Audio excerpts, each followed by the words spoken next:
находимся на улице Курашова, где подрядчик Су-3/8 продолжает работу по укладке тротуарной плитки.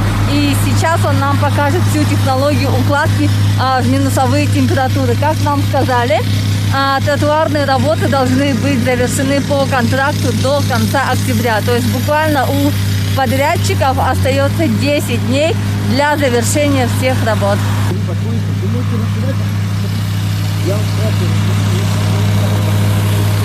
Внизу может до щебня копать, там везде все сухо, все аккуратно.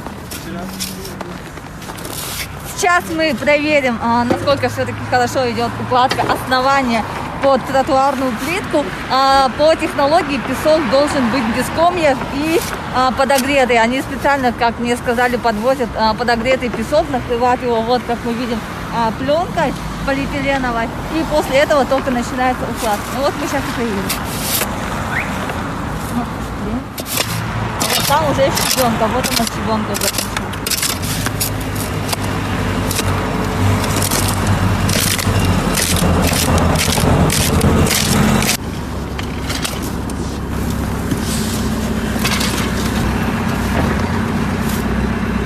Основания подготовили. Да, основания подготовили. В принципе, мокрых работ больше никаких не будет, поэтому в любую температуру можно.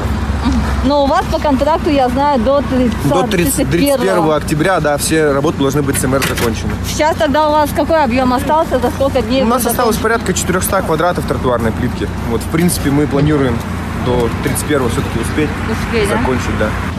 А вот что касается перекрестка Орджоникидзе-Курашова, вот там вот, где в прошлый раз мы приезжали с комиссией. Там закончили. Там все закончили, да? Там закончили укладку. Ну, можем человека отправить туда, он вам почистит снег. И посмотрим, да? Кстати, снег. Да. И вот по поводу вчерашней трубы, это что, освещение вы сказали? Да, это опора освещения. Вот по улице Орджоникидзе, если мы двигаемся в сторону Тровского улицы, то по правой стороне вот эти опоры вы видели, наверное. Да. Это граненые. Вот мы их демонтируем, наращиваем там порядка 50 сантиметров трубу, гидроизолируем и погружаем обратно. Потому что их выпячивает из-за вечной мерзлоты. Да. Учение. Да. Из-за этого мы наращиваем, чтобы его погрузить глубже. Как мы видим, здесь на улице Орджоникидзе идет демонтаж старой опоры освещения. Мы демонтируем опору, после чего верхнюю часть опоры будем демонтировать, после чего демонтируем нижнюю часть опоры. На нижнюю часть опоры мы нарастим порядка 50 сантиметров трубы дополнительно, гидроизолируем и закрепим якорь внизу. И обратно заглубим, да, чтобы вот эта межсезонная тайка не дала потом выпячивания дальше этой опоре. Да, у них тоже можно копать. Можно копать? Да.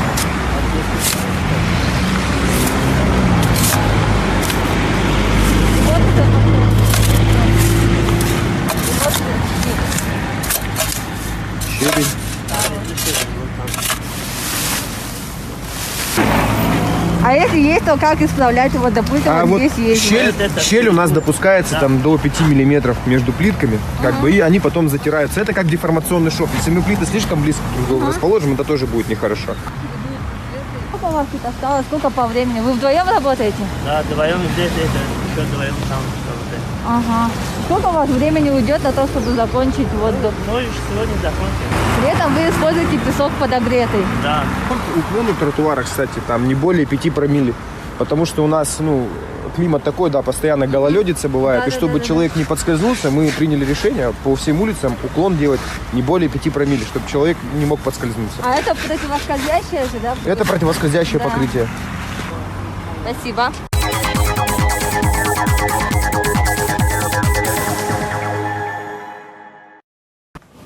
Сергей Николаевич, добрый день. Спасибо большое, что вы согласились с нами на интервью. И тема сегодняшнего нашего разговора – это, естественно, ЖБК 2020, реализация федерального проекта. И первый вопрос: какой объем у нас был дорожных работ по проекту и насколько мы с ними справились? У нас в этом году запланирован ввод по национальному проекту 234 километра. Это 211 километров это по республиканским дорогам и 23,5 километра по городу Якутску. Сейчас вот работы идут уже на стадии приемки работ, готовится исполнительская документация, заказчики занимается приемкой выполненных работ и идет оплата за выполненные работы. В этом году мы дополнительно из федерального бюджета получили 248 миллионов рублей, это на республиканские дороги. У нас деньги, где были направлены на автодорогу Анабар, участок протяженностью 25 километров, это между Мирным и Светлым. Сейчас подрядчик там работает, уже тоже завершает работы.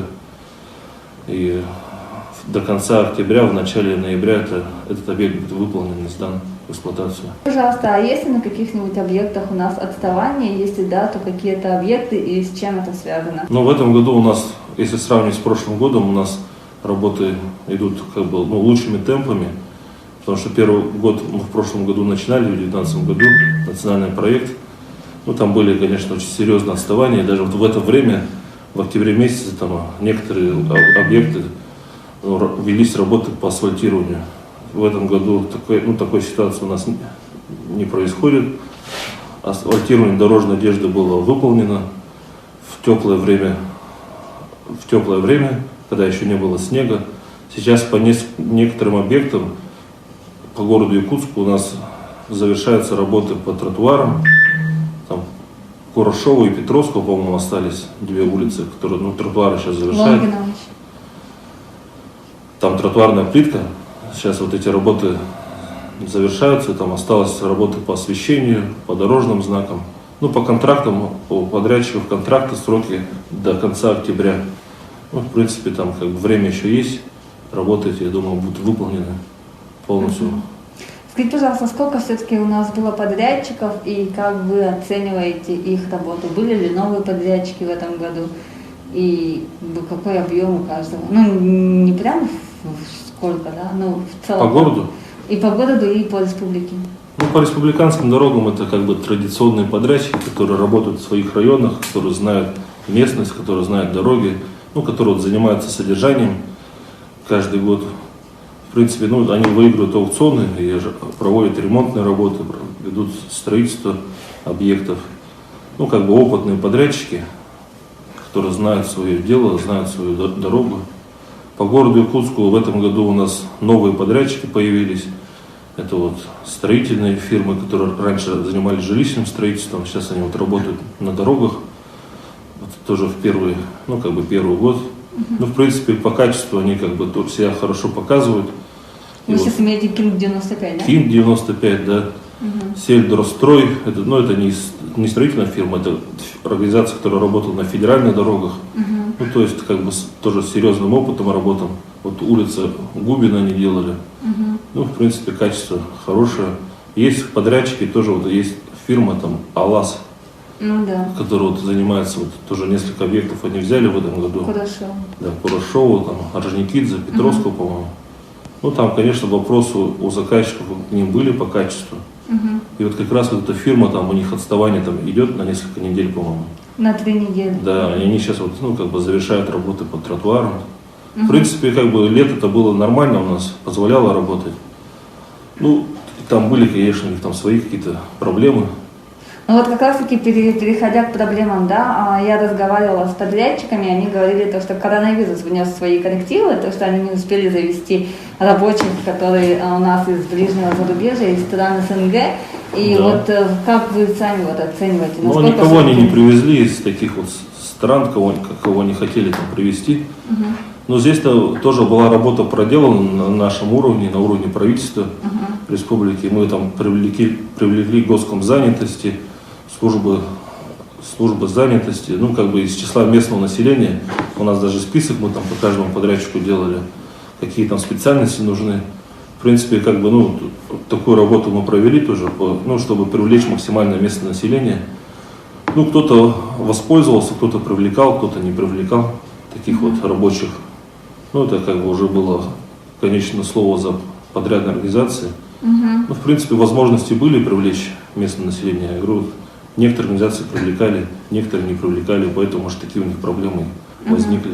А так, в принципе, у нас на начало года потребность в кадрах, в рабочих специальностях, где-то порядка 700 человек было по дорожной отрасли. В целом, и на федеральных дорогах, на республиканских. Эту потребность мы максимально закрыли из числа местного населения. А вот если сравнивать исполнение БК 2020 и БК 2019, вот вы до этого сказали, то, что в прошлом году как бы первый блин комом был, ну я так могу понять, да?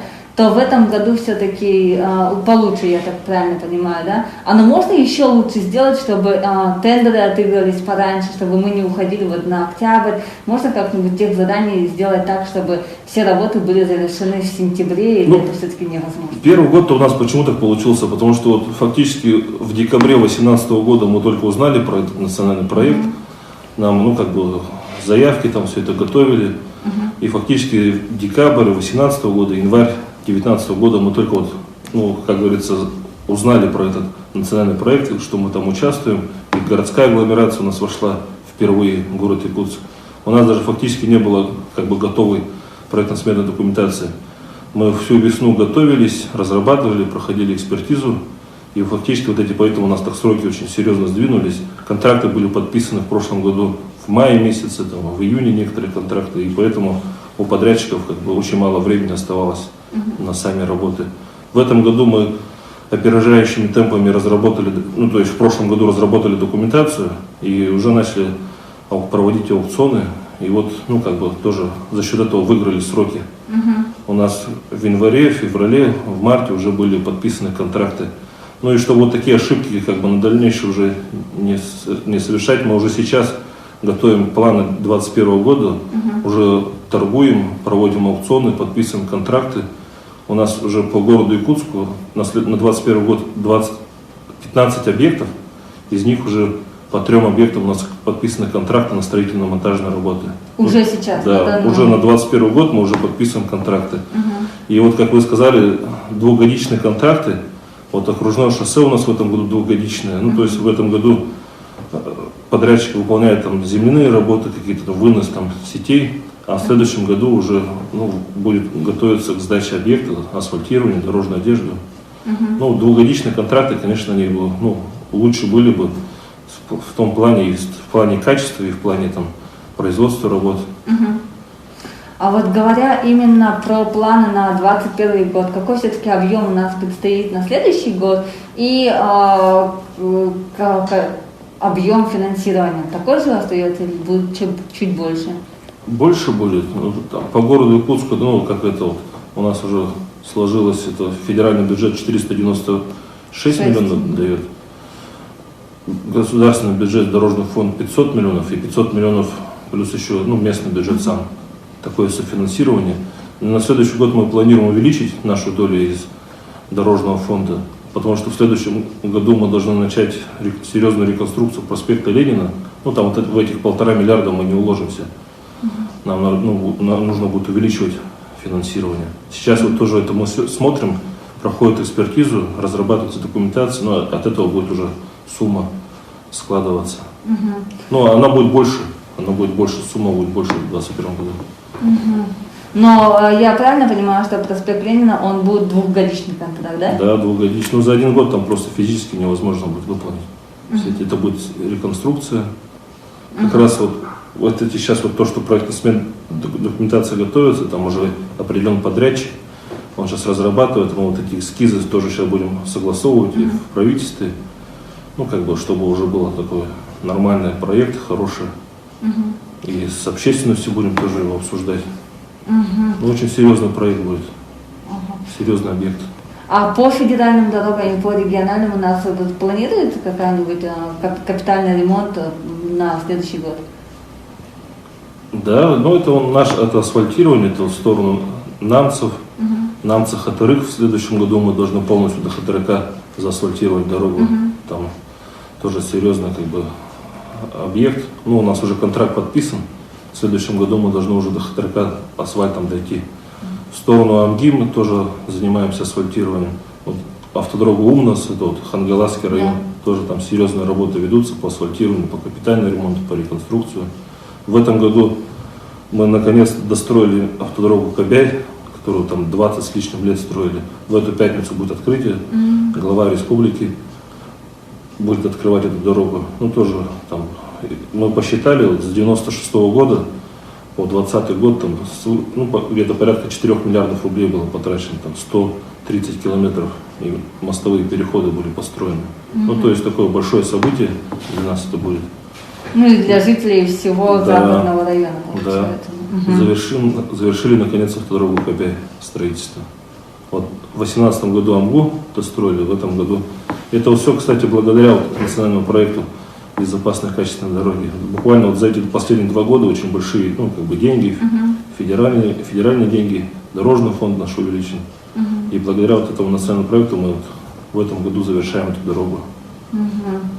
Вот вы только что коснулись еще дороги Умнас, и я хотела уточнить, как все-таки решили, она завершена сейчас на сегодняшний день, или там остались какие-то работы по именно Умнас? Они до Булгуняхтаха дошли, да, насколько я знаю? Да, будем дальше заниматься. Там есть участок между Покровском и Махсоголовым, который тоже нужно капитально ремонтировать. Тоже сейчас разрабатываем проектно-сметную документацию. Ну, насколько я помню, там была проблема именно в пучении грунтов, поэтому были какие-то сложности у подрядчика, да? Там подрядчик-то серьезный у нас работает, это Рик Автодор. Рик Автодор. Да, опытный подрядчик. Люди там тоже опытные работают, техника у них там новая работает. В принципе, подрядчик сильный, с этими объемами он справляется. Вот как раз таки говоря о подрядчиках, кого вы могли положительно оценить, такой своеобразный рейтинг Минтранса, да? Кто в этом году хорошо справился со своими работами, а кто, есть к чему стремиться, можно так сказать. По республиканским дорогам-то все подрядчики со своими задачами справляются. Те, которые работают, играют, коллективы, они уже давно работают, технику покупают. Единственное, что, конечно, вот этот коронавирус, то, что для людей там они не смогли там мобилизовать. Некоторые бригады просто заболели там, поэтому на карантин. Дорис было, да? Да. Дорис вообще же в этом году не вышел на город Якутск. У них там тоже были проблемы с этим коронавирусом. Просто человек какой-то заболел там в бригаде, и вся бригада на карантин садится. Поэтому, такие были проблемы, конечно. Кого-то они привлекали, там с других субъектов приезжали, тоже там 2 недели они на карантине сидели. Конечно, это маленько тоже планом сдвинуло. Я думаю, если бы не этот коронавирус, наверное, уже бы все работы уже были завершены. Потому что, все же подрядчики понимают свои объемы работ. Контракты подписывают, они все свои силы рассчитывают, какие объемы, где работают. А вот по городу Якутску тогда замечания у каких подрядчиков? По городу Якутску, я говорю, вот этих организаций, которые работали раньше в жилищном строительстве, в принципе, они себя хорошо показали. Я думаю, если, хорошо будет, если они на следующий год будут работать. В этом году тоже Рик Автодор зашел, на пригородных работал, там Хатасы, Табага, пригородно, на пригородных этих улицах тоже себя хорошо показали, качество хорошее. Тоже на них тоже мы рассчитываем, что в следующем году они тоже будут участвовать в аукционах, заниматься асфальтированием. Они технику новую купили, завод поставили здесь, в Якутске. У нас такой же потенциал с подрядчиков нормальный такой создан. Я думаю, вот эти подрядчики будут дальше работать. Тогда мы со своими планами справимся. И уже переходя к завершению нашего интервью, я хотела бы вас лично также поздравить с прошедшим праздником профессиональным, Днем работника дорожного хозяйства наших. Да, хочу тоже всех дорожников поздравить с профессиональным праздником, пожелать здоровья, хороших дорог, объемов побольше, чтобы вот эти объекты, которые они сдают, приносили людям радость, все были счастливы, и побольше, наверное, объемов работ каждому подрядчику, каждой подрядной организации, чтобы у них была всегда работа, и чтобы жители радовались новым объектам, которые они построят. Спасибо большое. Спасибо.